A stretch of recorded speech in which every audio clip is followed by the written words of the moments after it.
People have been saying about Luton. Is that how you see your Luton? Or do you want to talk about something completely different? We've talked about a few other things today so far. This is Rick on the podium. Who's just got, sorry Rick, I know you've just gone to get your sandwich, but can we very, very quickly flick through the visuals you've got so far? Look at, we're just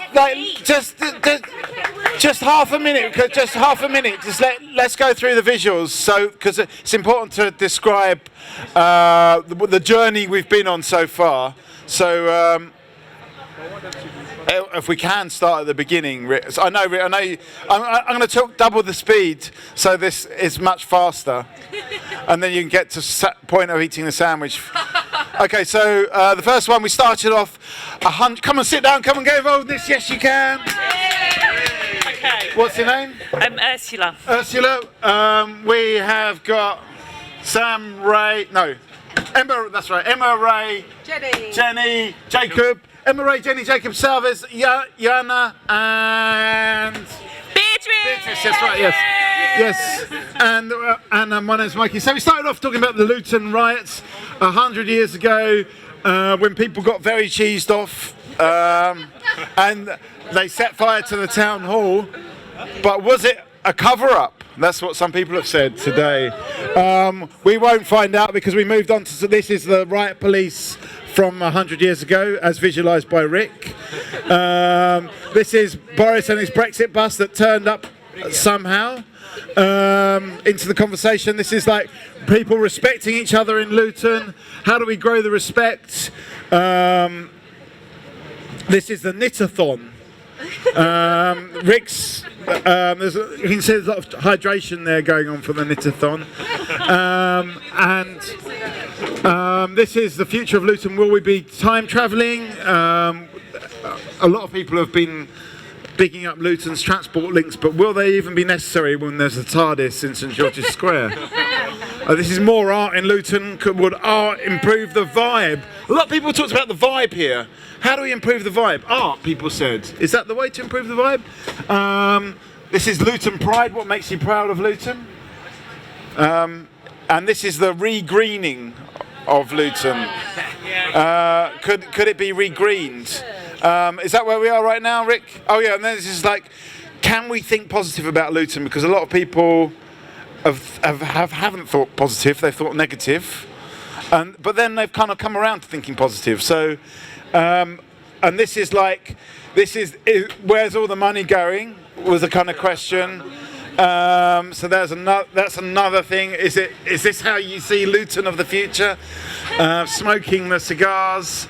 I don't know exactly what that means, but it's up to you to interpret. So, any of those strike a chord anywhere? Anyone? Anything?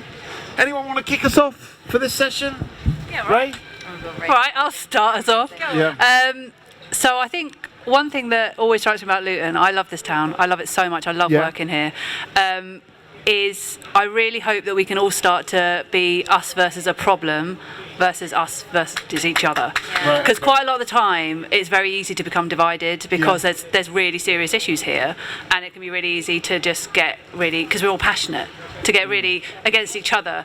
But there's nothing wrong with having an argument with another person if the argument is about solving a problem. Right, okay. Like we can be really, passionate, aggressive with each other. We can be all like nails out, teeth out about it, but as long as we're all working towards trying to solve the problem, it doesn't matter. You know, we just got to actually be looking at how do we solve this, not how do we, blaming people. And not blaming people. Okay. All right. So we can have a different point of view. We can have different perspectives, as long as we're moving somewhere together. Is Ray's point. What do people think on this side? Anything? I would say like youth need to be more involved, because like I would say one of the main issues in Luton is the rebellious youth. Do you understand where I'm coming from? So if maybe they were more involved in the solution, then maybe there would be more solution coming from within. So you think you could harness that sense of rebellion somehow? Yeah. Okay, and get it to work for Luton? Yeah, I think it's very much possible. Okay, well the young people, rebellious, but potentially that energy could be used, says Beatrice. Do people agree on this side? Anything? Yeah, I agree with what they said. I think it's about young people getting involved in those campaigns, but also getting involved in art activities. It's a way to kind of learn about other cultures as well. And if you learn about other culture, then you get to understand them well. And probably in this way, you kind of don't have those arguments between different groups of people, between different cultures, ethnicity, and so on. Okay, so you think it's more about understanding, and you can do that. Whoops, I've just run over my own microphone. That was. Come and get involved in this. We're talking about, I guess, about a better Luton. Is it possible? Come and get. You're looking sort of sceptical, but also, pondering it. So, I mean, what do other people think? Everyone's welcome to come and sit down. What do you think? Do we know enough about each other's cultures here in Luton? What about the rebellious youth? Are they in fact rebellious? Emma? For me, it's a lack of space. Yeah. So spaces are inherently political. Inherently political. Yeah. There are spaces that feel comfortable for others and not for, there's divisions in place in space. Yeah. And for me, we need to find ways in which the community can come together without maybe a sense of occupation, where activity doesn't define how the space is used, but actually the people can then just be together. So, I mean, and then conversation I'm trying can to be pick up had. your point about the space. What about this space? How is this space political? There's activities. So we've already got an agenda. Right. So maybe we can just sit and have a conversation as opposed to feeling like there's already something defined. Okay, so someone's already set the agenda here. I just want to say on Talkaoke, there's never any agenda. So as we say, it's kind of up to you to set the agenda here. Maybe that's political, maybe it's not. Well, I'm really interested in spaces and digital, because digital is also a space. Yeah. And I think I'm looking at Jacob as our beautiful digital maker, because actually in the last 10 years, the space has been disrupted because of digital technology. People do come together, but actually what we see is people fighting online rather than people sharing. And I wonder where arts and culture can create spaces online and offline equally. Okay, so it's linking the online space to the real space. We've got a couple of new faces to the table. What's your name? Nathan. And Tyler Martin. can I just call you Tyler, is that right? Or do I have to go with Tyler Martin? Tyler Martin's better. Tyler Martin, okay, and Shay Murphy. okay, once again, same question. Can it be Shane? S-H-A-Y. I say Shay. Okay, and we've got Salvas, we've got Yana, we've got Beatrice, we've got Ursula, Emma, Ray, Jenny, of course, and Jacob. And I'm Mikey. So at the moment we're sort of talking about, in a way, all the different people of Luton. How do we get them working together? It was you, Beatrice, that said the young people are rebellious, but we can use that rebelliousness to. I feel like, sorry, what's your name again? Emma. I feel like you're looking for a sense of community, but without an agenda, without an aim, can you tell me how you're going to bring the community together? Because we're sitting here, our agenda is to bring community together, is to do blah blah blah, etc., etc. But how are you going to do it without, okay, this is how we're going to, like, a target and an aim and a conclusion? How do you want to do that? Because we're looking for a resolution. Yeah. Oh, okay. Well, I'm going to come to Emma in a second, but I want to know from your point of view what is your aim? What is your aim and what is your agenda to bring the community together? Well, I have a few ideas. Come on, let's have it. Well, I would say, because I'm a very faith-based person, and all my aspirations, all my hope is rooted from my belief and my faith, and I'm a Christian. I'm a proud Christian. So I would say, for example, my church is a community, the Apostolic Movement. Follow us on Instagram, Facebook. So my church is a community. Like, I see my church as a community, and I see my church as a place where, like, for example, youth like me who didn't know Christ before can come and then change. Like, there's my sisters there, they can testify. They can testify, like, they've been changed. So without the agenda set in place that, oh, we're gonna change, we're gonna, for example, is that just one of the issues in Luton is like youth and their contradicting behaviours in society, but it's like without an agenda to change it, what, like, how would I have changed in the first place? I'm going to come to you in a second, but we've got a new face over here. What's your name? Carlos. And Tyler, Shay, sorry, you had something to say about that. What did you? Oh no, I was just gonna say I was coming. Okay. Emma. What? No. Yeah. Oh yeah. Was I have something to say. Yeah. So I think like students in school, they'd be much more happy if when they had to do homework, instead of getting punished if they didn't do it, they get rewarded if they did. Okay, so it's too much stick and not enough carrot. It's all punishment and not enough reward. I totally agree. I don't want to go home after a day's work and do more work. So why do you have to go to school and do more schoolwork? Jenny, if you were in charge, would you get rid of homework? I would get rid of homework and I would replace it with arts and cultural activities and sports. Okay. So instead of homework, arts and culture and sports, would that work? Yes. Yeah? Yes, that would work. Personally, I don't actually think you should do homework, as you learn throughout the day, so there's no really purpose of homework. Yeah, okay. Why is that?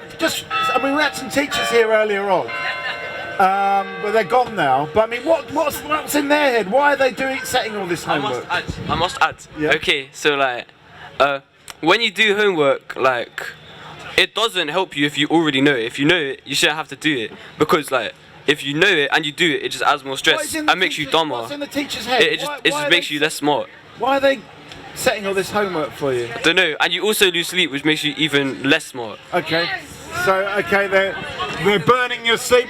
Homework should be in the future, Luton. There's no homework, Rick. Yeah. We just want to pick up because we were just hearing what you said about stress makes you less smart, and it's so true. And it's you were saying like, why do teachers set it? Because they're told they have to set it. No teachers want to be setting homework either. Really? It's a lot of stress. They've got to take over market. I agree. I love that point. Stress makes you less smart. There's so many different ways to learn, and like doing sports and doing cultural activities and doing things in your free time, that still is you learning, but it's learning in a different way, and that makes you that increases your. I think it's absolutely a great point. Before you go, Salvas, no? Thank you, Talbot. Okay, so where do we want to go with this? I think everyone's agreed. Abolish homework. Yes. Is there anything you can do to help us abolish homework? I don't have. Well, I'm governor of 2 schools, but. Can you put that forward to the board? I'll put it to them. Don't believe a word he says. Come and get involved in this. Come and get involved in this. So we're talking about abolishing homework. If you've got a view, come and have a seat on the table of chat. We've got a spare chair. Can I ask a question? Yeah. So if we start a campaign in future Luton where there is no homework, it's actually officially not allowed, and in its place you have to go to dance classes, you have to go and learn a musical instrument or do something like that, is that a fair deal? Yes. Would you swap homework for dance classes? Yes. Yeah, I say yeah. Okay. Well, you've got it here. It's all on camera. You've got a new face to table. What's your name? Abdul Haq. Can I ask you? Would you abolish homework? And what would you replace it with? Football. Football. Okay. Okay. But I mean, do you actually learn from? What's the point over here? What's that? What does that mean? You can say something as well. There's no age limit on Talkaoke. Oh, sorry. What do you want to say? Well, I don't know. What do you think about this idea of abolishing homework and replacing it with football?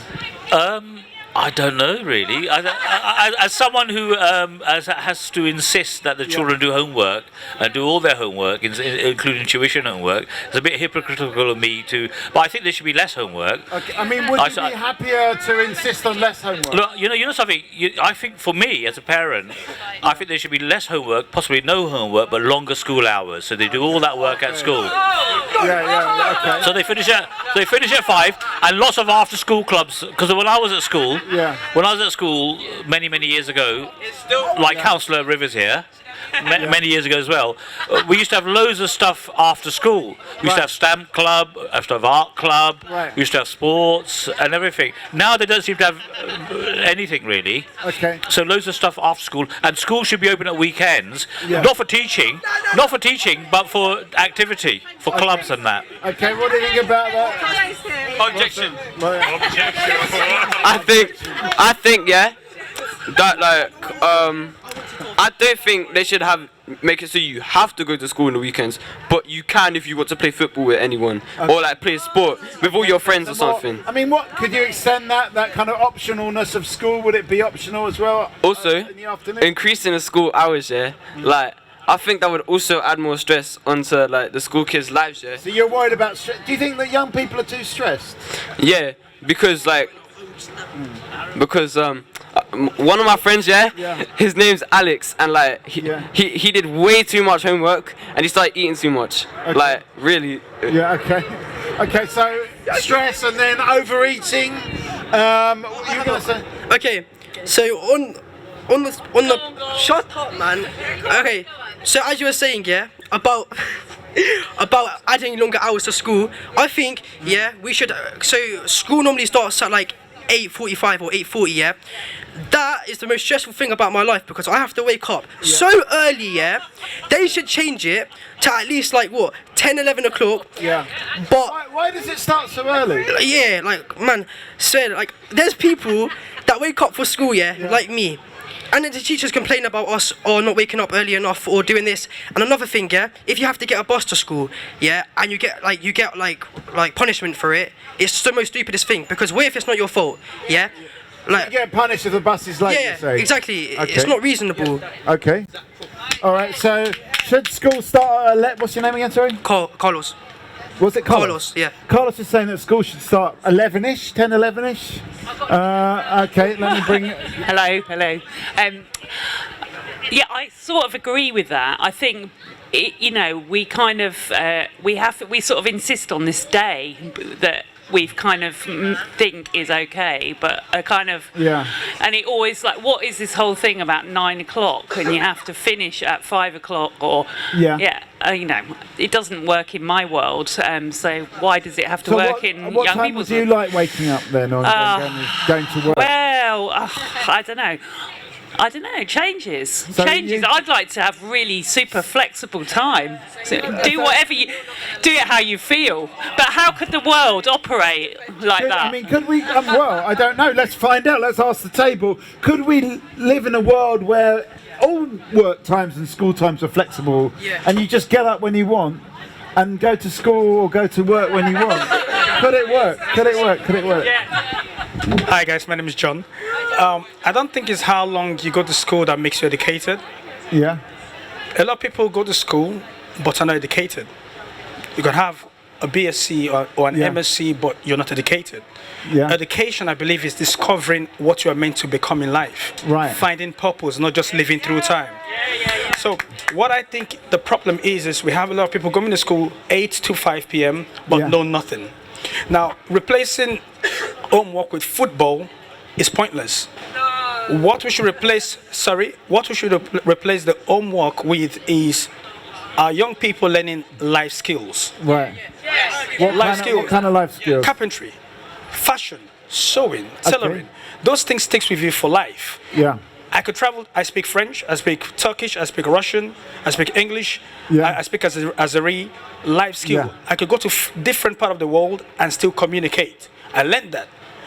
You won't take that from me. Football. I play football. After 10 years, 15 years, it's the same. It's finished. One hamstring injury, you're done. But when you learn how to sew or how to cut someone's hair, you could travel to Dubai, not be able to speak the language, but I could speak the language scissors. with you with the scissors and the clippers. Yeah. Okay. Well, let's find out. Let's ask what about it? Would you replace homework with learning to cut hair or carpentry? It depends. Really. You're not that keen on that. You prefer football. I'm going to go around. I would like for my children to come to work because I want them to understand how hard I have to work and what I do, and that actually the money I make, and when somebody says I need it for JD, and I say it's too expensive. I've got 5 pairs of shoes for the same price as your T-shirt. Replace. Where are you getting your shoes from? Wow, Primani. I got these for £6. Do you know what I mean? So how about that? Would you come to work?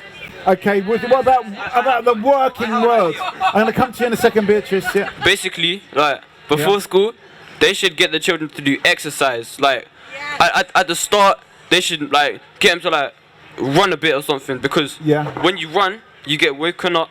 Yeah, you can think better, and exercise removes stress. So connect the physical to the mental in a way. Yes. Okay.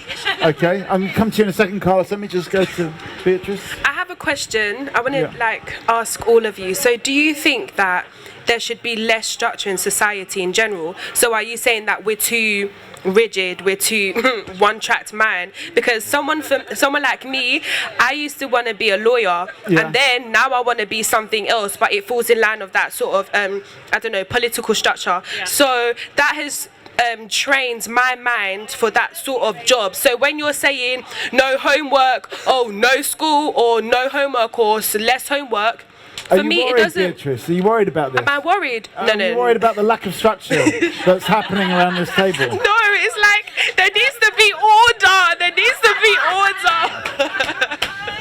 Well, I mean, what is the world going to look like where people just... I mean, people can't just turn up when they want.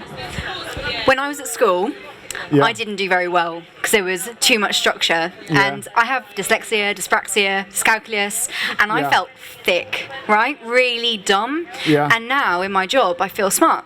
And the reason why I feel smart is because I do what is right for me. So I work in a way that suits me and my personality, and my apparent weaknesses at the time enable me to have strengths as a creative. So I think looking back, it's not about less structure. It's about being maybe more personal led, and thinking about what the drivers are for individuals. That's for me. Okay. I really want to follow that up with the same sort of thing, which is, I had the same experience of being really bad at school, and then by the time I got to my masters, I got one of the highest marks that university ever saw.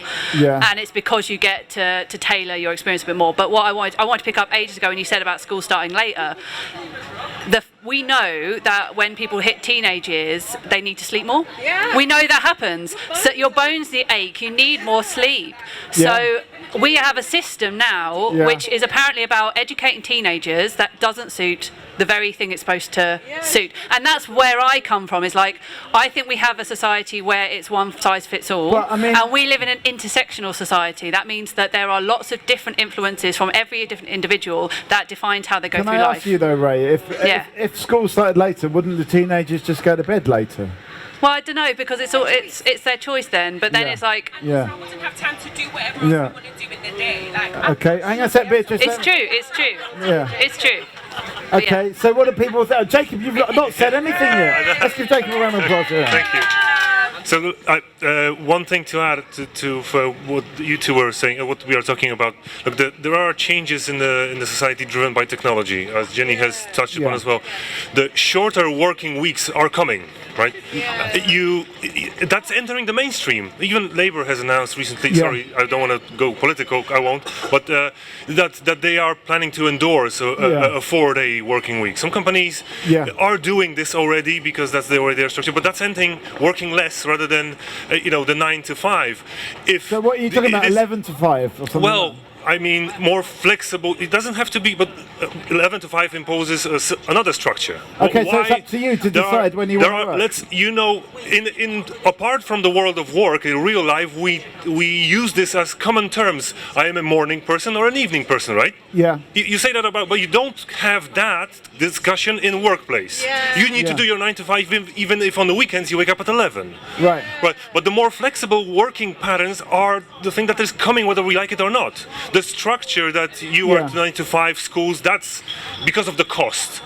If you had to open the schools for 16 hours, because some kids would like to start at 11, others like to start at 6 in the morning, you're increasing the cost. Is that what you would have ideally if you had the money? Would you have that kind of like stretched out day, so kids come to school when they want. But aren't libraries open longer than schools? Why don't schools have a curriculum that's adjusted to a situation like that, where kids could come in and there is things that they will naturally pick up on the what things do you think that they about want? that kind of flexible working day in the school? So you've got to do your 6 hours, but if you come in at 11, you've got to leave at 5. If you come in at 7, you can leave at 3. Would that work? Yeah, but like the reason young kids are rebelling and like skipping school is because they just get super bored by school. Right. So there's more about the boredom in a way. yeah. So I think like Let me there are get a some final schools. thought from you first. There are some schools, yeah, like my school. Can I just get a final thought? I'll come straight back to you. Final thought from you, Beatrice? Okay, I had I had two things to say. It's kind of similar answers to the both of you. Firstly, Was it Nathan? Nathan. I think what I just really wanted to say is like, there's consumers and then there's workers, or there's producers. There's service users and there are Service providers. Service providers. Like without certain structures in place, people like me wouldn't be able to have access to NHS. So there are benefits. So I think that there should be there's for and against. So I feel like there should be, like what you're trying to say, some type of leeway, some type of edge to individuality, so that everybody can do what they need to do. And also, sorry, Could that start at school, Beatrice? Yes, and that's where I was going. What's your name? Sorry, Nathan. In school, when I was back in school, which was not too long ago, they encouraged, for example, professional courses, but they really encourage DT courses. They encourage extracurricular activity. So that's up to you if you want to take it, and if you don't want to take it, either way, the door's open for a professional course or a non-professional course. It's up to you. Yeah. Okay. Bye, guys. Thank you, Beatrice. So this question about boredom you were talking about. So like some schools, like my school, their lunch is shorter than others. We only get 35 minutes. I think all schools should have a minimum of 1 hour lunch, so they have enough time to eat and talk with their friends, yeah? And also, I think they should have more practical lessons, because students would love to stay in school. They'd love to go to school if they got to do practical stuff. Like, I mean, is that what's getting you bored? It's to like say you need to learn about gallium's melting point or something. Rather, they'd want to buy gallium and put it in their hand and it melt, rather than just learn that it's gonna melt. So do real chemistry. Can we get involved in this or? So we got MP here. We got Jana? Can I have add something Yeah. related to the structure and so on? Structure or lack of structure? Instead of having a structure or lack of structure, we better have some goals. So every week you have to have some goals for yourself. Like for example, in school you have to learn something every week. If you learn it in one day, that's perfect. If you take more time for it, that's perfect, because at the end of the week you still learn it. What do you think about believe it's the same for having a job or even in the university. You should have goals every week. Once you achieve them, then it's your way of doing it. Like you decide how to do it. So see, for me, it's like I just like do my hours, chit chat, watch the clock. You know, come 6 o'clock, it's done. But that's not how it should be. It should be more about the goal of getting people to talk to each other. And it's when you've achieved a goal. Could that work in school? That it's driven by goals instead of time? Time under the table. Got a new face, what's your name? I'm Vicky. Hi. What was it?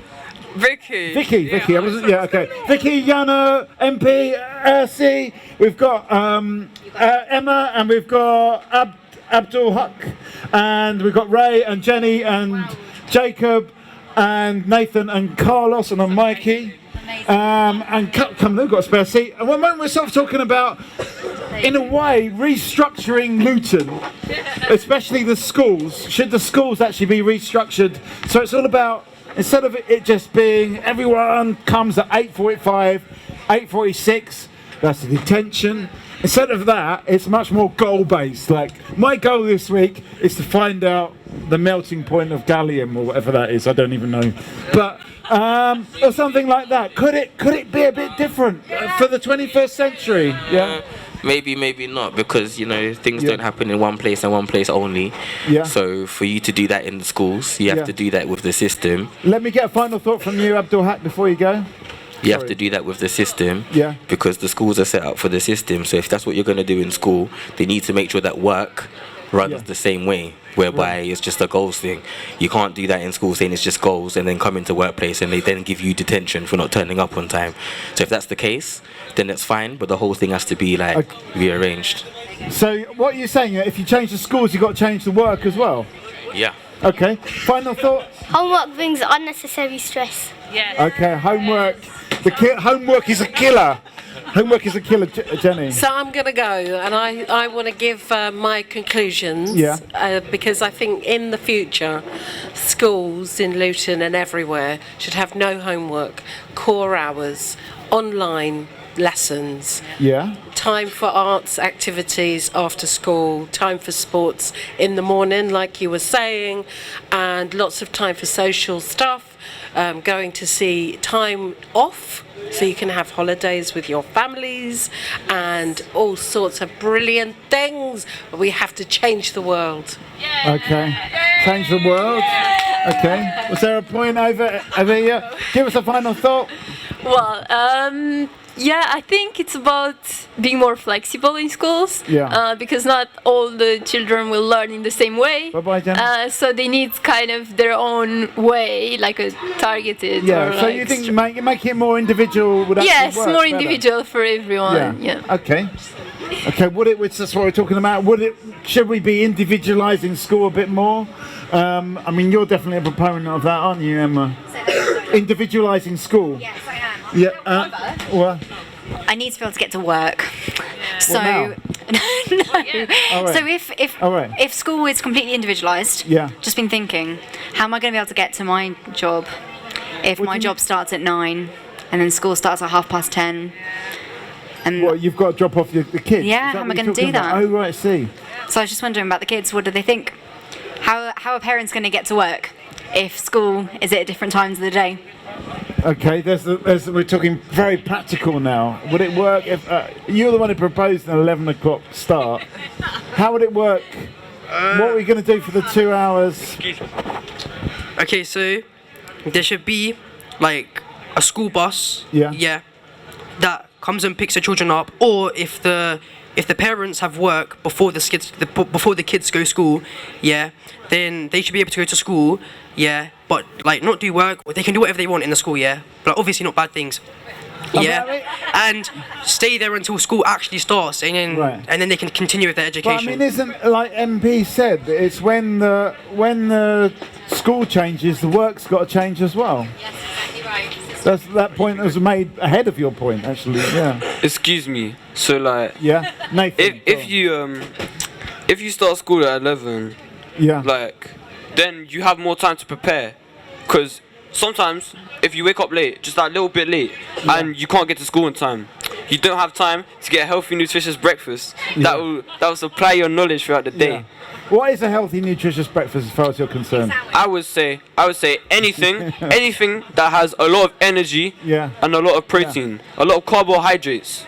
Yeah. Okay, energy, protein, carbohydrates. Yeah. Yeah. So like, we should be able to like go to a shop and buy something, even if the shop is in the opposite direction from the school, and still get to school on time.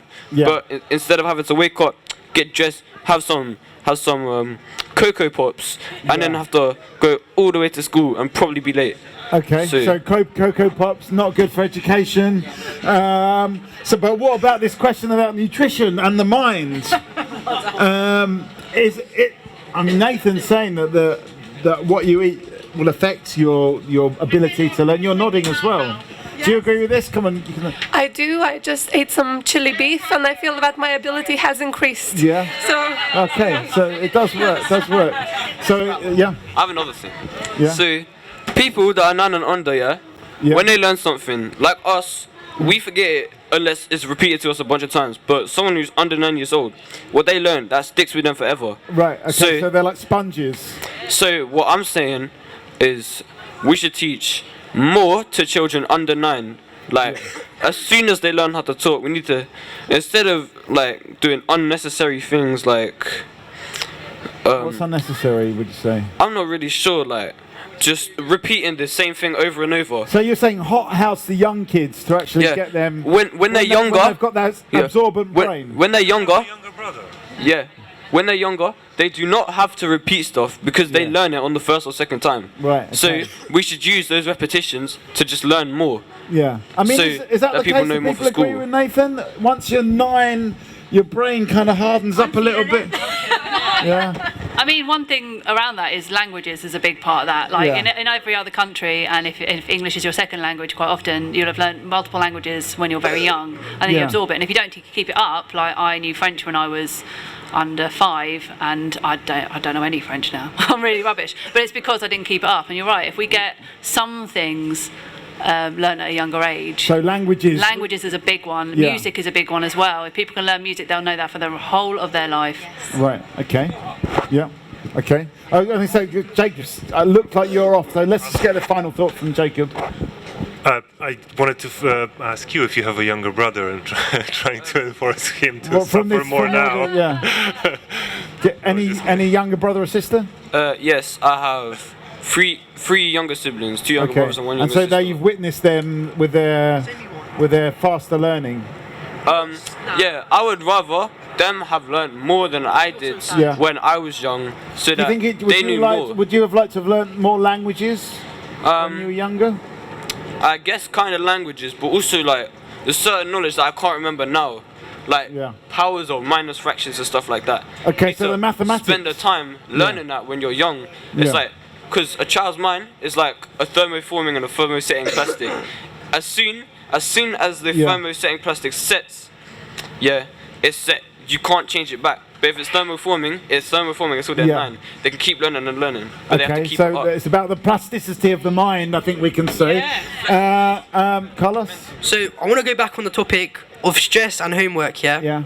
So if you forget to do your homework, like let's say, because normally people do it like kind of late, they forget about it, and when they remember it last minute. I remember that when for I me, was a kid, normally when I have homework, I don't bother with it until I have time, and I never have time. So when I get to school and I get reminded about homework, the only thing on my mind is homework. I can't think about anything else. Like if I'm doing work, I can't think of it. It stops you from learning exactly. in that day, And I just can't think of anything the homework else. you should have done last night. Okay. So, I mean, homework, I think there's definitely a strong feeling to abolish homework. Vicky, you've not said much so far. Any comments on anything, or are you just soaking it all up like a 9-year-old? Or possibly younger. I'm really impressed with what the young people are kind of like saying. I mean, I haven't been at school for quite some time. And when I was there, I mean, I had fun. I just enjoyed it. I mean, I never saw school as a stress or anything, because we had a laugh, I had good friends, and I enjoyed learning. So so it's about enjoying it. Maybe things are changed now. I don't know how they run their schools what now. do people think about this idea about enjoyment and learning? I think we should be a bit more playful. It's also serious. We're so incredibly serious in this country in general. I'm not talking just about Luton, but I think everywhere. What about Luton? We could be a bit more naughty, I think. How does Luton sit on the seriousness index? I think it's good. Some seriousness is good. When you concentrate and you want to do something and you have to be serious about it, but and you can't take it.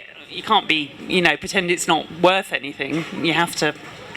Okay, well, this is a good question. How does Luton sit on the seriousness index? Is it too serious? Is it not serious enough? Is school too serious? Is some questions being brought up by this? Any thoughts on this side? So I don't know if everyone has this in their schools. It's called isolation or seclusion. It's where you're put in this one room. It could be a room for like a couple of children, or it could be just one room by yourself. And you each have to stare at a wall all day long until school's over. In my opinion, that does not help you at all. It really does not help you, because first of all, you're not learning anything, because your teacher's not going to come there and help you. And second of all, it's the most like you're not gonna learn from it.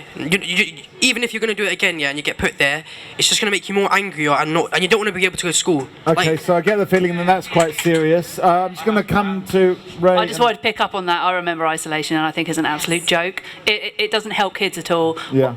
All it really does is buy teachers who are overstressed a bit more time to deal with their feelings around it, but it doesn't do anything for the child, and I think it's an absolute joke. Okay, so good I'm really for glad the you brought teacher, that bad up. for the child. Yeah. Okay. And in isolation, I know for a fact about what it's like. And first of all, you don't learn like the same lessons that you would usually learn. Yeah. You don't learn what you're supposed to learn for your GCSEs or anything. Like they should at least do the subjects that are like relevant. And also, the biggest problem is like they mark your attendance as off. So if there's a fire and you're in seclusion, are you gonna burn? You're gonna burn unless you make it out. Okay. And also, yeah. You get a late mark and you get come on. And you also get detention. Yeah. I just don't think that's right. So yeah. Okay, we've got some new faces to the table. I'll just explain this is Talkaoke. It's a free-form talk show. We talk about whatever you want to talk about. Right now, we're sort of talking about schools and education. Is education too serious? Is it not serious enough? Is it starting at the right time? Too much homework? The right subjects? Is it boring? Is it unboring? Give us a final thought before you go. My final thought is, I think education can be really boring, but it's all about activity. That's my final thought. Make it more activity. So, what's your name? My name's AC. Okay, AC. What's your name? Farhan. You can be anything. It doesn't really matter. I don't know. Okay, anonymous. I'm going to take that as. Come sit down. Come and get involved in this. We've got Vicky. We have got Carlos. We have got Nathan. What's that? What's the show called? This is Talkaoke. There's a flag somewhere that's got it spelled out. Over there, yeah, thank you, Rick. Talkaoke, and well, you're on the internet. That's about. We're not going out live, just in case. But we're talking about school and education. Have we got it right in this country? Say what you think. Yeah. What do you think? What do you think of school? I did kick a teacher downstairs once. Okay. What was there a reason for that? No. I did Picasso afterwards. I did black magic on her. What else did we do? Oh yeah, we tortured a teacher once as well. You tortured a teacher? Yeah. Okay. Kusra Maya da penny pudding. What do you think about school? What do I think about what? School? Could it be better? Could it? Come on, I got kicked out of school like 2 months before GCSEs. Yeah. And then, why did you get kicked out? Do you know what? The reason I got kicked out of school, so I asked my friend for a plastic knife, and they thought it was a real knife, and then they kicked me out. Right. Okay. So it's about knives. Yeah, but I'm a good boy. Yeah. Yeah. I failed my GCSEs. Yeah, that's basically it. Okay. What do other people think about this? I mean, let's come and get involved in this. What do you think about school? Have we got the rest of it? On a parents' evening, any academic subject, Yeah. the teacher had an opinion of me which was the complete opposite of what a creative or sports teacher had of me, Right. because I was two different people at school. Right. And I just wondered, do you feel similar when you were talking about practical subjects? Did you think that they got the best out of you because you were engaged, and so those teachers had a different sense of you compared to other teachers? Okay. Yeah. I believe that practicals, they're funner, they're like better, they're more fun for students to learn. They make the students learn more because they're looking at it face to face instead of hearing about it. It's like if I'm like, there's some kid, yeah, he's huge. Yeah, you're not gonna like really picture that in your head until you see the guy. Yeah. Yeah. So I'm thinking practicals. Practical experience actually keep them in the school. allows you to absorb it better. They get less angry. They get more fun. They're gonna stay in school, and like if they learn more, it's just better. Okay. Literally. I think that's a very good argument for practical learning. Are we doing enough of it in schools? Did you learn practically when you were in school? No, not really, except like maybe cookery or needlework. Otherwise, we were just. But I didn't mind it. a weirdo or what? My school, I enjoyed my school. you loved I enjoyed, school, yeah, we yeah, had yeah. a giggle No all day, criticism. every day. No criticism. Yeah, you know, and I got on all right with my teachers, except the RE teacher. Come and have a seat on the table of chat. Yes, you can. Yes, you can. Lizzie, have you got a view on? Have you got a view on this? Yeah, I definitely think that schools should be more personalised, and it should be respected when students are maybe like recognised when students are doing better in one subject than another. Maybe don't give them more opportunities But if a to student pursue does that. better in one subject, should they be doing that subject more, or they be doing the things that they're not as good at? I think it's hard. I think you need a basic level in everything, but I think people are. It's been squeezed out some of the subjects that people really excel in, like creative subjects, and that's a real shame. And I think your point, Emma, is that you don't value yourself if you're not good at anything. What do you think? So what's your name again? Tyler, and I have no idea what you're talking about. We're talking about basically what Nathan said is you learn much more if you do it practically. If you just read about it in a book and you never... Come and have a seat, come and get involved in this. We're talking about education. Have we got the recipe right? So should we learn more practically? Do you learn more if you do something rather than just read about something? To be honest, I don't care because I just go sleep anyways. Yeah. Yeah. Well, you go to sleep in the school? Yeah. Okay. Practical, yeah. Yeah, okay. Okay, Carlos? So, when you get into year 9, it's when you stop, like, you pick your options for what you want to do when you're older, something related to it. I would say we do get to do practicals of the stuff that we want to do, or we do written work, but I want it to be like one day where what option we ever do, we get to do it for the whole day, so we get more experience on what we're doing instead of just having like a 1 hour lesson of it or a 2 hour lesson of it, which is really stupid. Give us an example. What subject would you let's say engineering, like mechanical parts or something, if we're gonna only get 1 hour of that lesson a week, we're gonna forget most of the stuff that we've just done. We might remember one or two stuff from it, but we might forget the rest. So what would you do in the extra 5 hours? For the extra 5 hours, we could focus on the work more. We could remember the stuff that we were learning about. And as I was on the mechanical parts or whatever you want to do, you'd remember how to do it and stuff. Because if it was just 1 hour or 2 hours, you're gonna forget like a week after or something. So you're not going deeper enough into it. Exactly. Okay. Right. I just want to pick up on that. I think that's a great idea as well, because so many of us who are working, more than anything, we would love to be able to come into a school for a whole day and teach what we do, and that's across like all like things. Because actually loads of people want to impart our knowledge, and like we would have appreciated that when we were at school, and it means that they, it's really easy when you're... What do you do? So I work in theatre, I like programme work, and I work in an art centre. So you'd rather go into a school and work with the kids for the whole day? And I would love that, because it also helps you learn, because I'm getting old. I've got grey hair. Like I'm getting old. I'm out of touch. I need to know what you guys want to learn as much as you would learn from me. You're actually learning from. I'm learning from that experience as well. I have another subject to do with school. Okay, literature.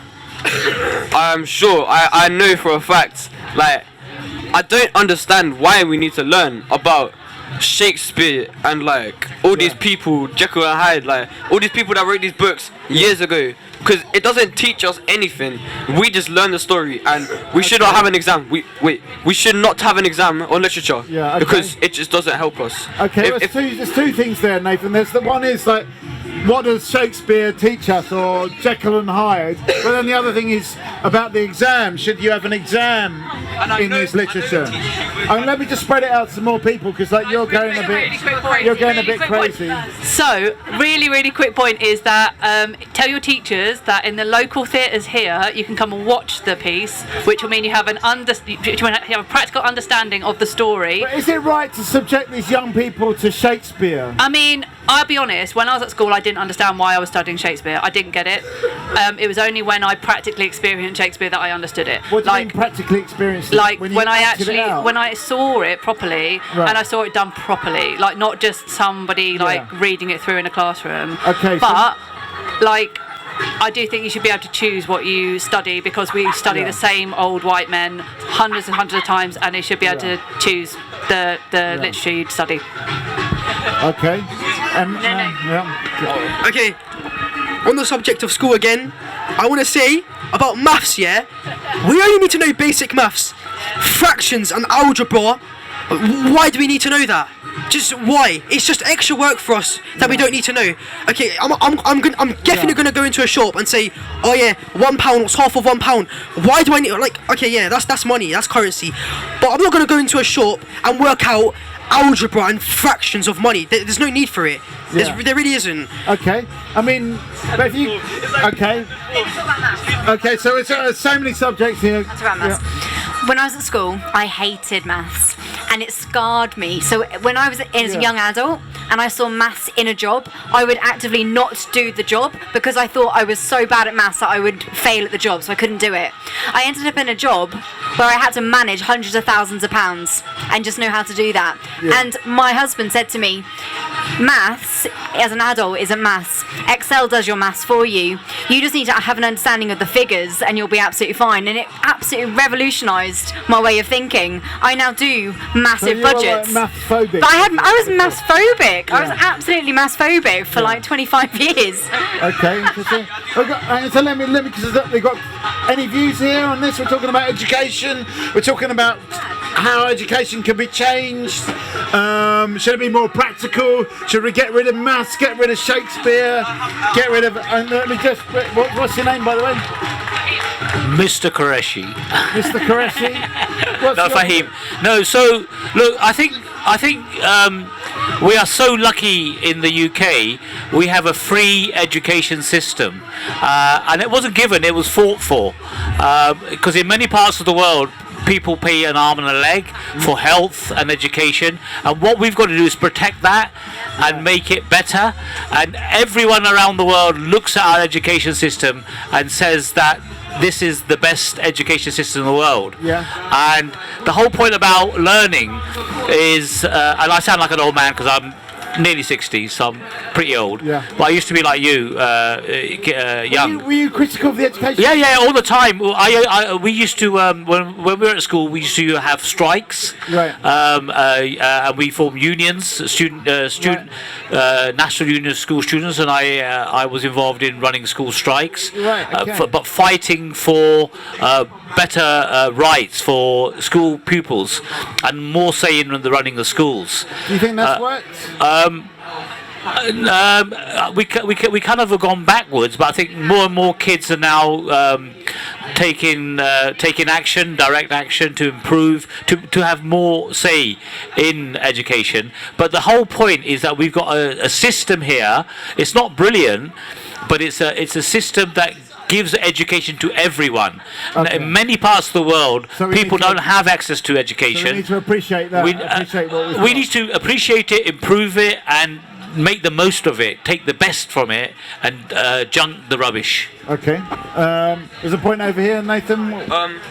So with the literature, like, I understand it teaches vocabulary, but we have to annotate it and go through every single thing more than once. We have to do questions on the story. So we don't need to learn the story. The way you're picking up the story, you're going too analytical on it, and not enjoying it. What we should do, they should just read us the story, like maybe that's just quick time, and we learn every bit of vocabulary. They covered the vocabulary. We don't have to worry about learning the whole story and the vocabulary at the same time. Okay, we'll just learn pure Let's enjoy it, right? Yeah. Okay. Oh, so there's a. Basically, on Nathan's point, instead of like reading the book, we could just watch a film on it. Okay.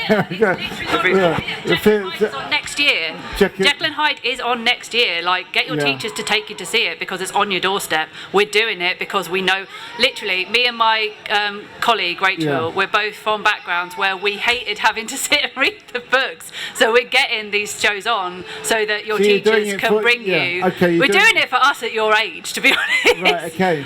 So I mean, what do you think about this thing where does it spoil the story? It's the sort of thing that Nathan implied. Does it spoil the story if you have to kind of make notes? Yes, it really does. I hated Shakespeare when I was your age. I hated it. I went to drama school and everyone was telling me that, Shakespeare's the best thing. What made you like Shakespeare? I saw a really good production of it. I saw people do it properly and I didn't have to think about, I've got to annotate this, I've got to have an exam on this, I've got to do all this on it. That's how it changed my mind. You know. That is my general. Was that some Shakespeare? Yeah. No. Come and have a seat on the table chat. This is Talkaoke. So we're talking about education. Could we make it more fun? We've got a new face at the table. What's your name? Karima. Karima. We've got Abdul Haq. We've got Mr. Qureshi. We've got Vicky. We've got Carlos. We've got Nathan. We've got Tyler. And we've got Ray and Emma and Mikey. At the moment we're talking about...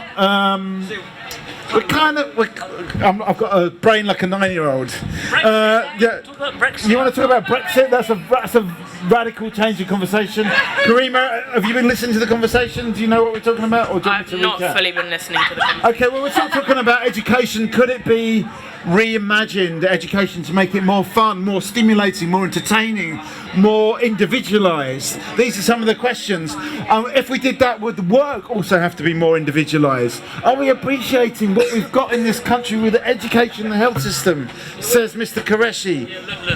Look, I think the problem is, right, that in current Western and possibly world societies, we are alienated from everything, from education, from ourselves.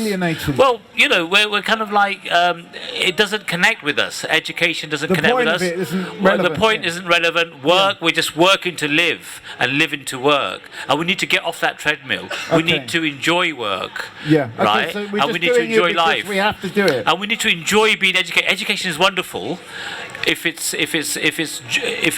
can enjoy it and also apply it and use it for your everyday life.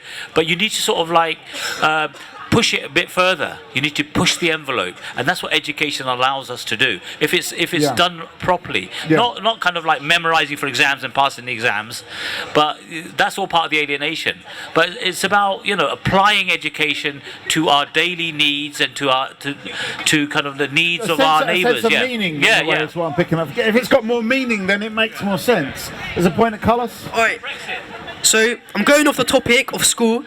We've been on it for too long, yeah? I've got a question for everyone on the table, and I want a reason why. Do you think police officers should be armed?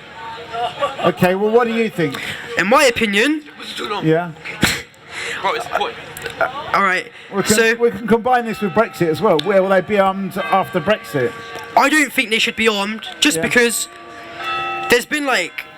places like America and stuff, where they've been literally shot for no reason. I don't think they should be armed. Okay, so if they're armed, you kind of like it's an arms race. Yeah. You actually, okay.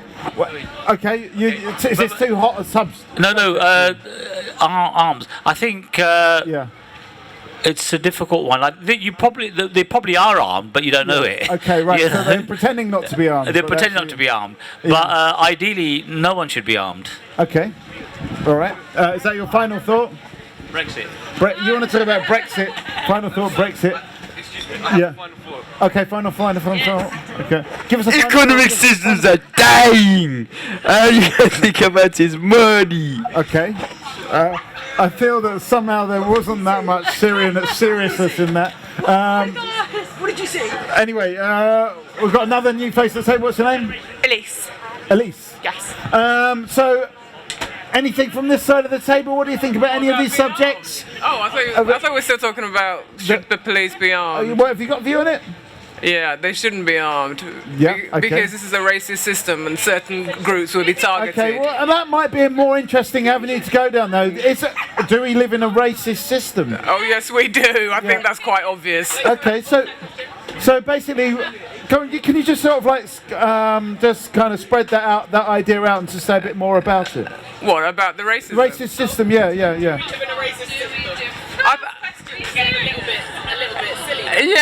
I mean, I'm not even sure why I'm having to explain it, sort of thing. Because you said the police should be armed because we live in a racist system. I think possibly you could explain more about the racist system than I can.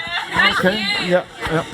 I don't think this is for us to take on. I think do we live in a racist system is something that is a white people question for white people to figure out that white people don't know the answer to. I know what's up with that. You asked the question, so maybe you need to hop onto Google or something. I'm not sure, but it's not for us. Okay. I mean, all right. So. Hell yes. It's not a question because it's not an opinion. It's a fact. There is no opinion to bring to this table. It is a fact. Yeah, but okay. So what I want to know is some of the facts. So the fact is that, okay, if you want an opinion, I don't think the police should be armed because we live in that system. There's no opinion around it, and we're living in a society that wants to bring people to the table to debate things that are not up for debate. So if we want to talk about fairness in society, we need to start from the fact that these things are not up for debate. What is not up for debate? That we live in a country with systemic racism. That's not up for debate. There we go. Yeah. I do have a point. Yeah. So, Don't be a little idiot. we all live by the system. It's not going to change, so I'm going to change the system. I mean, you know, swear words. They should not be swear words. They're only swear words because we say they're swear words. Okay. And movies, like, they should not have a rating on it because I can't even watch Joker. Yeah. They should not have a rating on it because listen, children. Is that part of the sort of like the inequality of the system? Yeah, because like swear words, it's not even bad. We just made it bad. Children should be able to say whatever words they want, and also, like, when there's sexual stuff, they can't learn it, but they can because they have to learn it eventually. It's part of their life. It's like English. You're not gonna have a child if you don't know about it. So what's the point in keeping it from them? What's the point? I'm not quite picking that up. So what do you mean? I don't understand why there are age ratings in movies. Right, okay. Children should be able to see whatever they want to see. Okay, so right, so it's up to the kids to kind of decide where do we want to go. Do we want to talk about systemic racism, or do we want to talk about the question of age ratings in movies? MP, any? Hi, I don't have a seat. Can I make one? Yeah, there's a seat here. Everyone shift. Thank Why you. don't you just shift round one? Shift round one. Okay, yeah. All right, so we worked it out. I think personally, I rate what you're saying. Once upon a time I said the same thing, right? But then I realized that there's an order of things in life. You feel me? So before you're able to experience X, you have to experience what? What? W. You feel me? Because W comes before X. Right. So okay. before you can. So there's an order, like there's in an the order. alphabet. Yeah. There's an order of things. Yeah. I know it's a bit confusing, isn't it? But do you guys know your alphabet? Yeah, A to Z. Yeah. So before X. Comes No. Before X. Yeah. Now hold on. Before I teach. I'm trying to get to you, right? Before X comes W. So if you want X, you just have to go through W, right? So before I can buy a plate, I need to know how to wash a plate. Because if I can't wash my plate in my own house, then what's the point in me buying it? It's going to go to the wayside. Know how to wash your plate if you haven't bought one first? Pardon? Because your parents show the way, right? We're unable to know whatever we need to know unless someone before us teaches it. We know our alphabet because our parents taught it, right? But there's an order of this. So you will get to learn what you need to learn when it's time for you to learn it. Now you said puberty, for example, right? There's a time where you now are interested in that. Correct. Now you're interested. 5-10 years ago, you're probably more interested in whatever your like toy is that had your attention.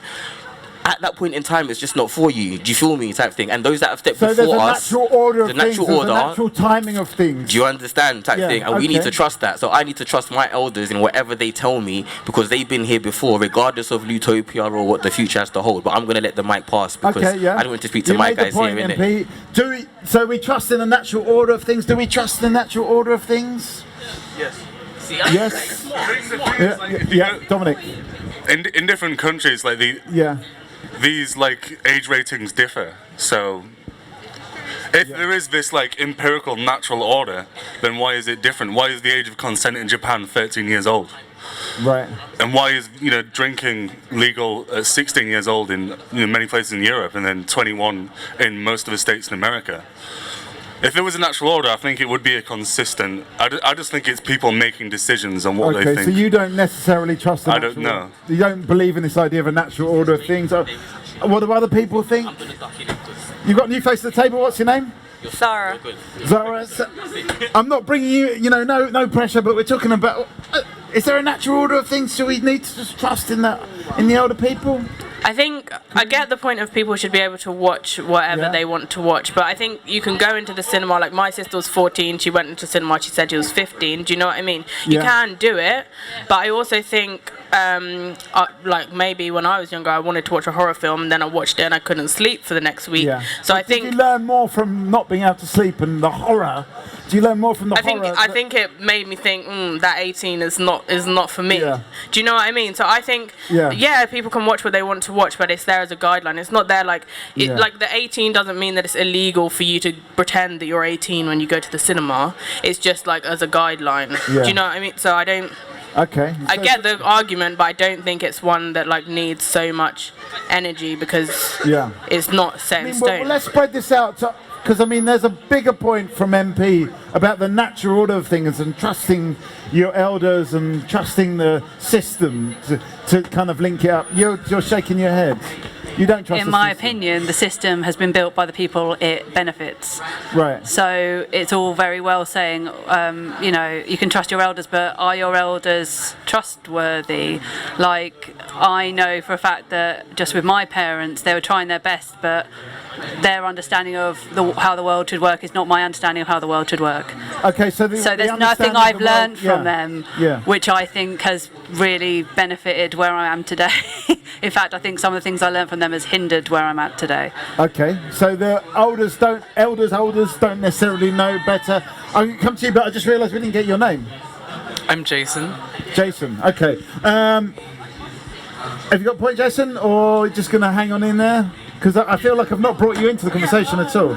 I feel quite ambivalent about it in the sense that I do think like I feel kind of like mixed about it in the sense that sometimes the images that the media and films see get more and more graphic, and that be quite detrimental to someone, especially when you're growing up and you're quite an impressionable. Yeah. So in a way, it's a bit like the question of the police being armed. It's like an arms race, and like the films are getting more and more graphic and more kind of disgusting. But at the same time, I do believe in a person's right to, you know, the right to exactly. Yeah. But I don't necessarily agree with the terms of like a set rating because I think everyone's own maturity, their own development happens at different rates. But then I wouldn't know who then gets to decide. What they get to do. All right, let's get final thought from Ray. Final thought is you are all so smart, and it's been really wonderful to talk to you guys, especially you guys. It's been really great to learn from you. So thank you for your time. I love this town, and I love being a part of debates like this. So thank you so much. Thank you, Ray. And I was just trying to think of some clever Shakespearean quote, but it never came to me. So, As Dr. Jekyll once said, they are blatant ignorant pedants if they aren't willing to change the system, because the system is way too old. And also with the movies, like the people that are confident in themselves, if they watch the movie, they clearly believe that they could do it. So like, do you think people are influenced by what they see in the cinema? Then? But like, if they believe that they won't be influenced and they believe that they want to, then you know they should be allowed to. They should be allowed to if they're confident in themselves to do it. Okay, so it's back to Jason's idea of the self-determination. We've got a free seat there if anyone wants to come, and you can sit down and you can get involved. That's no excuse, especially where we're talking about. Come and have a seat on the table of chat. We're sort of talking. I mean, I don't know where we're going with this. Where we want to carry. It's kind of up to you. Which direction? Do you want any thoughts on this? I'm not going to talk about movies and stuff, but in terms of whatever you want to talk about. In terms of elders and listening to those people who should know more than you. When I was younger, I'd listen to people who were 21 or whatever age, and I was told to listen to them. But I've now grown up to be 21, and I don't feel like I know as much as I was told 21-year-olds know. Right. Okay. So it's sort of like a sliding scale. Yeah. You think the 21-year-olds mature when you're like, how old? I don't know, 15. No, not in terms of like the age, but just what we're told is not what it ends up being. And even seeing that people who are even 40 or whatever, they are still struggling the same amount. Yeah. So I don't think it should be, oh yeah, your elders know, listen to them in that way, really. Okay. It kind of varies. It varies. It's like it's a bit too slippery to say, So I joined the table when you guys were talking about system and trusting your elders, and I find it quite interesting that it sounded like people were trying to like conflate the two, and like we can't necessarily say, oh, our elders are the people that built the system, because for some of us, even if I trust my elders aren't the people that built the system that I'm living in, because some of us come from communities and backgrounds that have been historically disenfranchised and haven't built that system. So even if I can say, oh, I trust my elders and I'm following my elders, it's not the same thing as saying, oh, I trust the system and I believe in the system. There's two different things here. Yeah. Okay, but do you trust either the system or the elders? I mean, no, but like, I'm just trying to say that those are two different things. They're two different things, and not necessarily the. Yep. I think I do worry a bit about completely outruling, like listening to your elders, because I think there is a certain amount that listening to each other in generations. Because I just feel like it's very divided at the moment between ages. And so the younger people think older people don't have anything to say. Older people think younger people don't have anything to say. And I think there is something in listening to each other. Okay, so it's more mixing it up a little bit. I mean, I sort of feel like no one's really saying completely ignore the elders, but I think it's about they're not always right. I think was the point that got made earlier on. As well as elders judging children too harshly. Video games.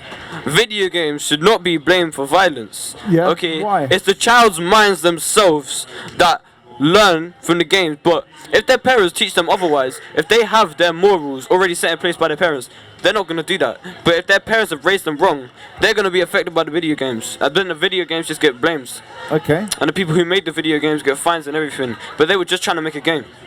They just want to make profit from a game. Okay, the video game makers are not necessarily responsible for the violence that's out there. Maybe you could also say the same about the filmmakers.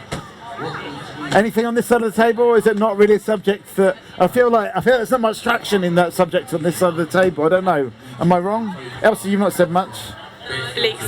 Sorry. Yeah, What's it again? right. I just think, though, that when you have certificates on things, it's always 12, 15 and 18, but actually 18-year-olds aren't necessarily more mature than 15-year-olds, and 18-year-olds sometimes can't even cope with the stuff in 18, so it doesn't go any higher, and it also doesn't go any lower, so it's not like 10 or anything, because I think it's so set in those three ways that it should be more, definitely. So more age restrictions or age guidelines. Okay, it should be like a 10 or something like that. I'd say, I don't know.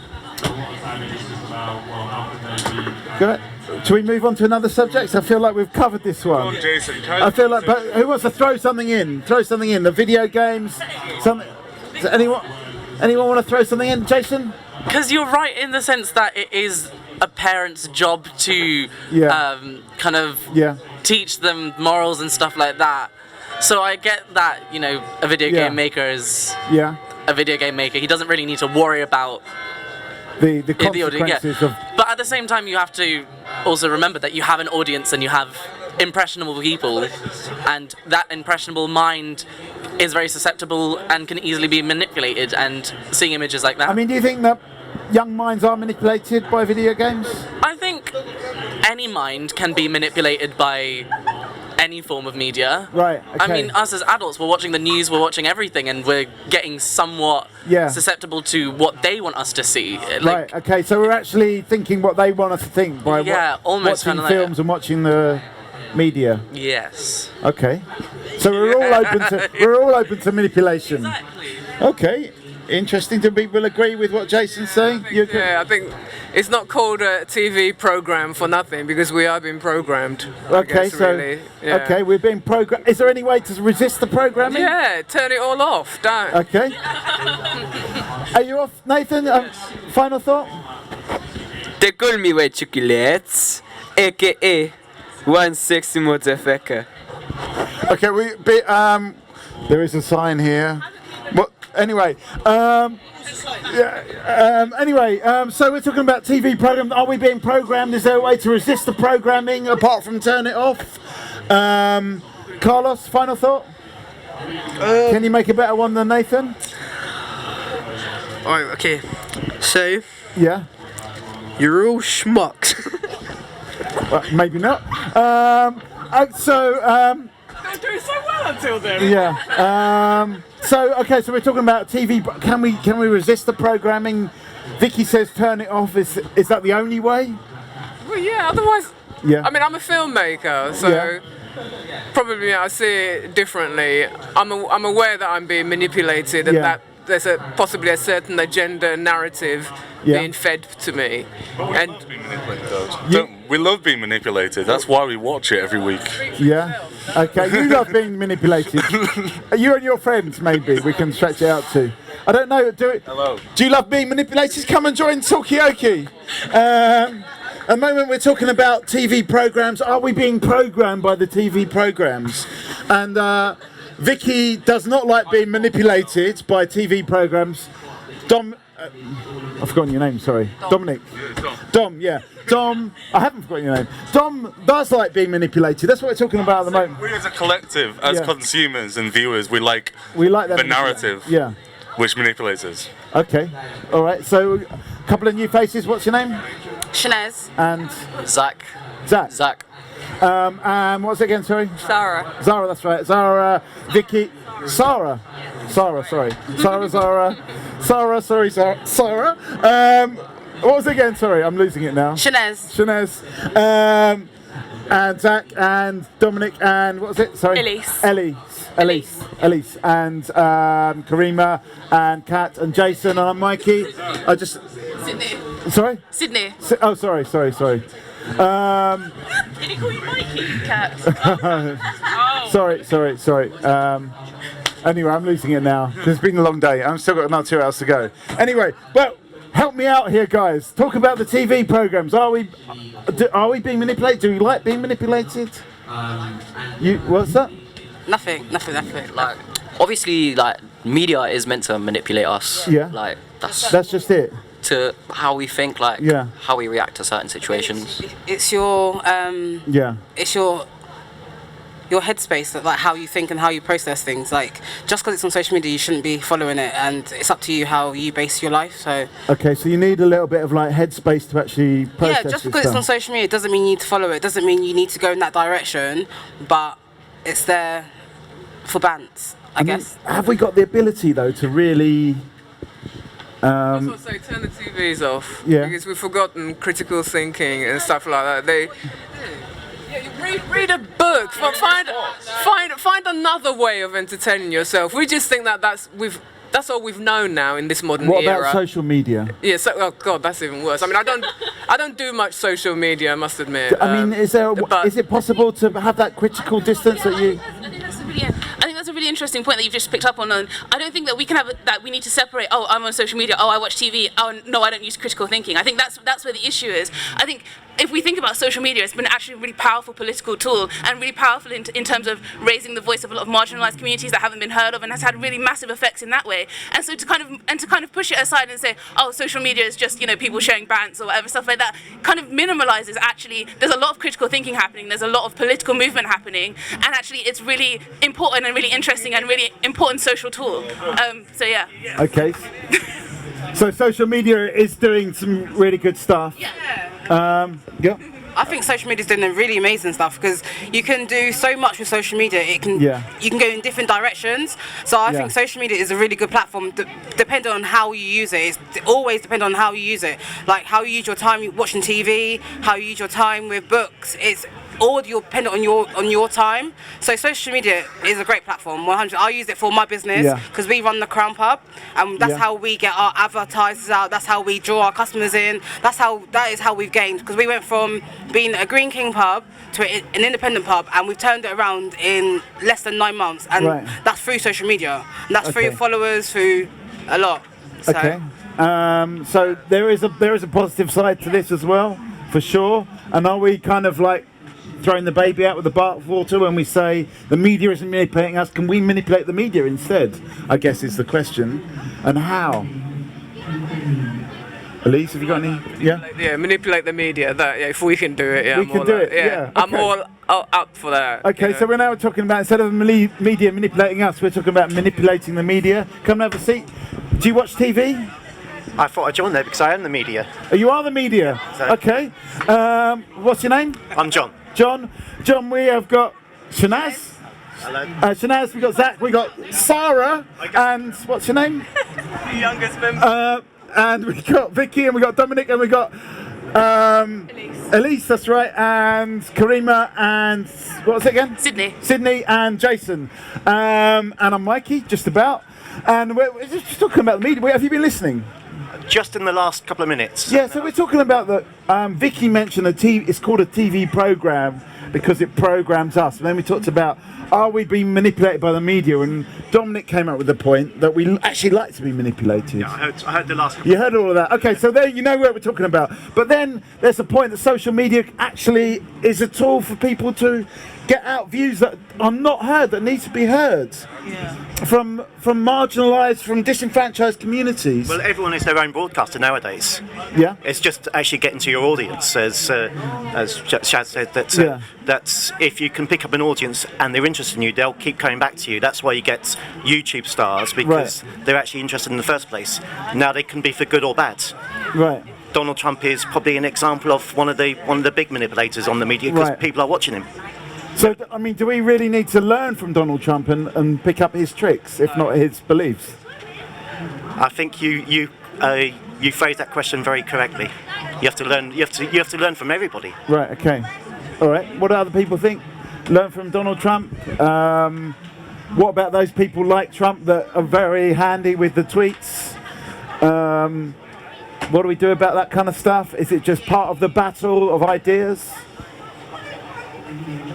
Anything on this side, Jason? Help me out here. You follow Donald Trump? Oh no. But you are right in the sense that Donald Trump is just one man, and the only thing that made him. How has he got to be so big, so enormous? We kind of look like, yeah, he's a very bad man.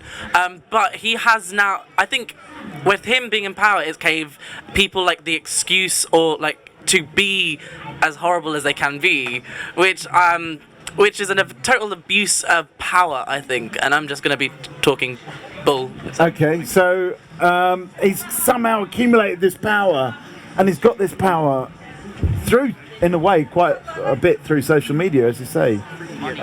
Through money, like money that's as how well, he has yeah. his power. Like, if I had that much money, then I'd have. Okay, how would it work? If you had like that much money, how would you turn that into power? Well, I'd just like buy hotels and stuff like his dad did, and I don't know. Okay, would it be like Zach Towers or?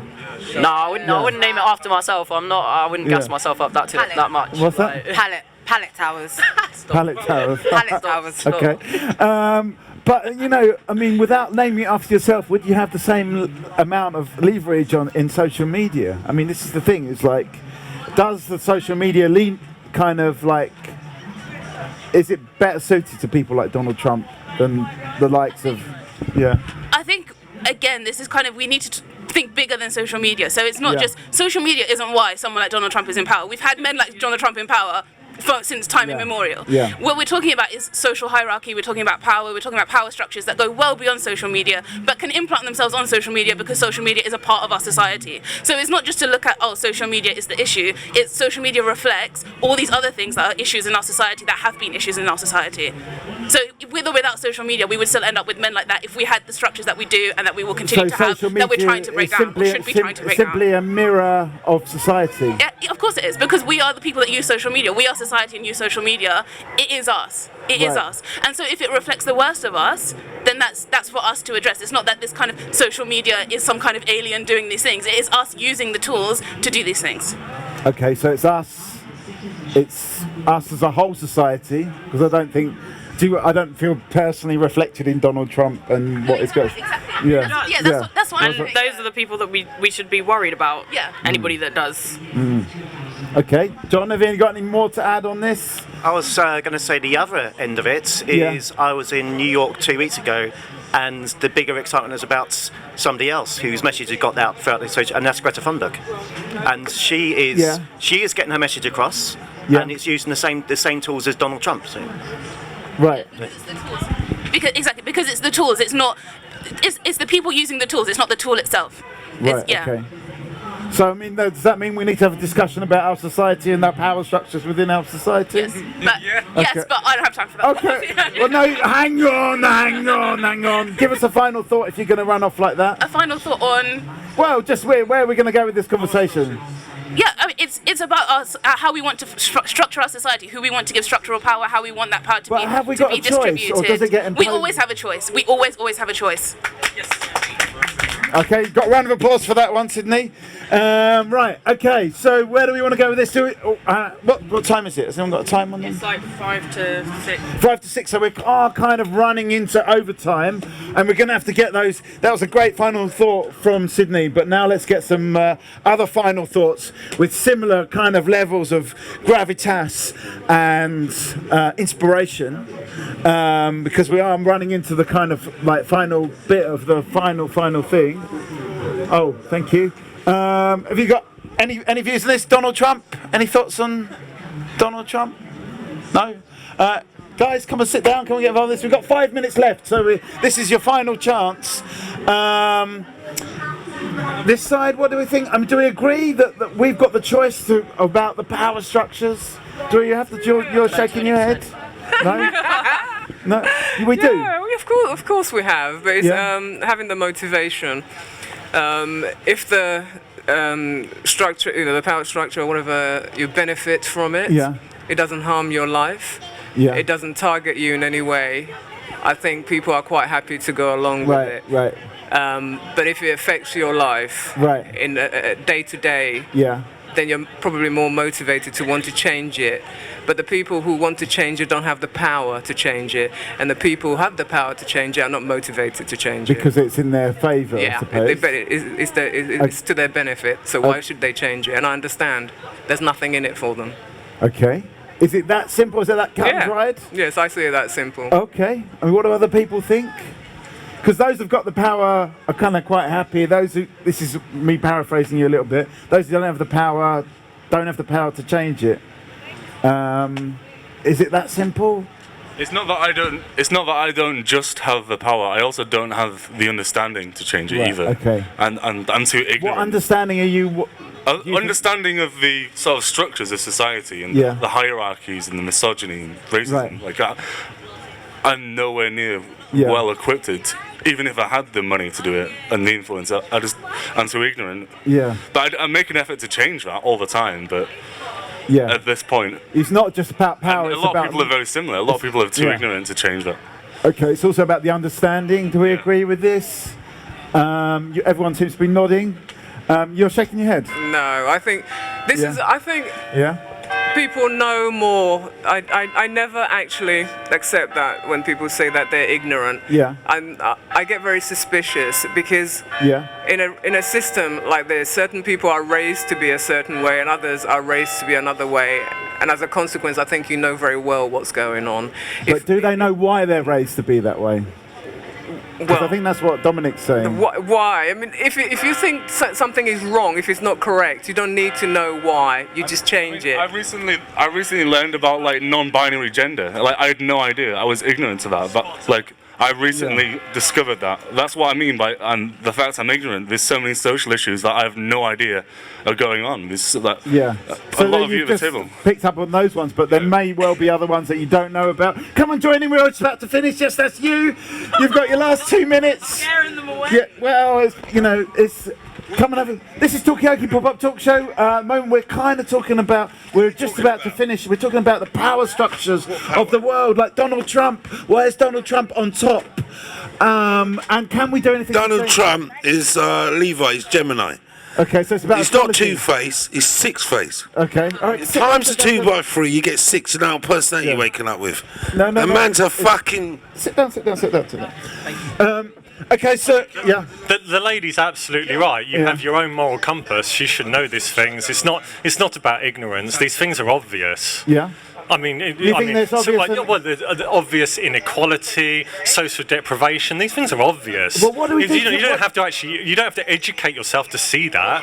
And she's absolutely right. If you can't see social inequality, then I mean, gosh, that is a level of ignorance that's unbelievable. But what do we do to address the social inequality? And basic income. Get rid of the free fucking Masons, the Rothschilds, the Freemasons, all them fucking people. Get rid of them. Okay. We need a revolution, in this fucking town, because it's dead. Dead! Brown bread dead! Alright. Take your fucking hand off my hand before I break it. Take your fucking hand off my hand. Take your fucking hand off my hand. Take your fucking hand off my hand, man. No swearing, please. No, please, no swearing. I'm a business. I'm a fucking, you know what I do. You know what Sit down and listen to everyone else. Anyway, okay, well maybe it's time to get the final. I'm trying to get. Well, first of all, no swearing, please. I do trust you, but. I'm just saying, if you guys, 1 second, if we could just carry over the conversation around this table, that would be great. I'm gonna have a word with my. It's fine. I'm just. That's fine, but close it down as you please. I'm just gonna have a word with my guy here. All right. Okay. Thank you very much. Anyway, so we are just about to get final thoughts, but I would like to know some of these questions: how we actually address the social inequalities, how we. There's lots of ways to address it. I mean, just look at the Nordic nations. Look at the way they address it. I mean, this is not something that isn't done in other countries. It's not like there aren't other countries that have less inequality than us. So it gets addressed all the time. It gets addressed in other countries where people are happier. I mean, it's done. It's not like we're trying to reinvent the wheel. Look at our Nordic neighbours. Yeah, they do it. Okay. Okay, so we just follow the Scandinavians. Not just follow the Scandinavians, but look to the Scandinavians. Look to the people that do it well. And then look to the people who don't do it well. Look at our neighbours across the Atlantic, the Americans, who do not do it very well. Yeah? It's not rocket science. Okay, let me just get some final thoughts. I feel like it's time to close this down anyway. It's unfortunate that it came to blows. Until then, I was quite enjoying it. But yeah, I mean, the system needs to change. But I think possibly that, like I said before, it's not going to change because there's not enough motivation for those who are capable of effecting change. There's nothing in it, and I understand that. I guess it's the people who affect the most to understand that it's not going to change, and therefore, what are you going to do to modify your behaviour in relationship to those who have the power? Change your behaviour so that they're forced to change. Okay, so in a way, sort of be the change that you want to see. Final thoughts on this side? No, change is coming. No, change is coming without a doubt. A final thought? What's that? My final thoughts are that somebody should have turned the microphone off. Oh, well, we're going to do that very shortly, but I want to give everyone an opportunity to say their last thing. Final thought? On what? No, I just want to say. Well, just whatever. Whatever's up to you. Okay, yeah. So I don't. One thing, it's a shame Dominic left because Dominic said that he was too ignorant to affect change, and then within 1 minute he said that. Oh, he's back again. No, just having a cigarette. I wanted to actually mention. You said you were too ignorant to affect change, and a minute later you said you just learned about non-binary gender, which is the most powerful thing. You learn something. You're taking that in. The people who can actually learn something can become the most powerful. Those who listen, it's something that actually really dawned on me this morning. That's the knowledge of the people in power and the people who claim to be the most intelligent of black history, of Irish history, of minority history, tends to be in inverse proportion to their intelligence. Whereas often the people from those backgrounds are the ones who can educate the people in power, but they just need to actually step up. Right. Okay. So just step up to the mic. A final thought? Well said. I think I've heard lots of interesting points, and an opportunity like this to gather together and to talk about the most important thing, which is, social inequality. What are the main problems facing society today, and see people engage in it is extremely positive. And so thank you so much for where Luton Arts has moved to enable an event like this. It's fantastic. Yeah. I mean, it's been a absolutely fascinating day. Have you got a final thought? Oh yeah. Okay. Well, I think that it's not only an issue of personal behavior and personal things. I think there is there is also the responsibility of who is taking the decisions. So who are the councillor and what they do. So good for education, good for knowledge, good for responsibility, personal responsibility. But there is also the level of who takes the decision. Well, this is according to me, yeah. Yeah. Okay. I cannot, but it's, it's fine. Okay, well that's another subject for another day. Have you got a final thought, John? Was that it about what Dominic said?